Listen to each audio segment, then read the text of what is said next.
Hello friends, this topic is taken from economy. The title of the video is What is Bootstrap Strategy?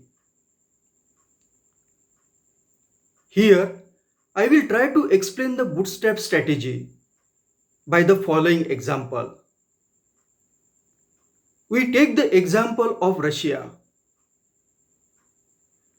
Russian Revolution took place in 1917. The revolution placed communist government in Russia.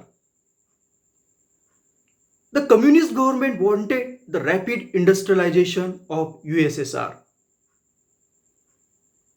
For rapid industrialization, there was a need of a capital. The USSR had generated that capital through the domestic saving.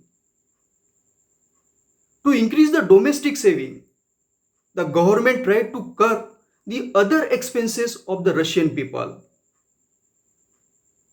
As the Russian people did not have much avenues to spend, they started to save. That saving was channelized by the Russian government for the industrialization. Thus, the economic development of USSR took place with the help of domestic resources. Thus, bootstrapping is a building a nation from the ground with nothing but the domestic saving mainly. To some extent, China has been following the bootstrap strategy for their economic development.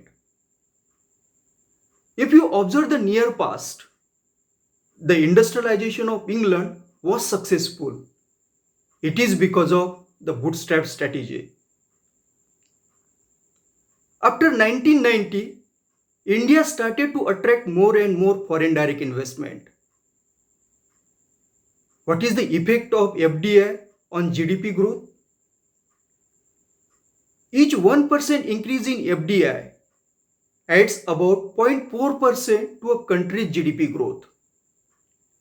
So, to boost GDP growth by about 2%, India will need FDI of 5% of GDP. About 100 billion of FDI is required to boost GDP growth by 2%.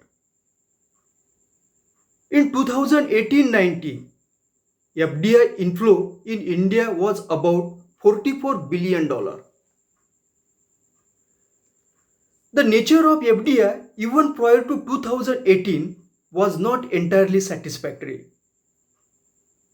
Too little of it was going into greenfield investment that increased productive capacity and the potential for job. To conclude, no country can grow too high on the resources of other countries. We have to channelize our resources to grow.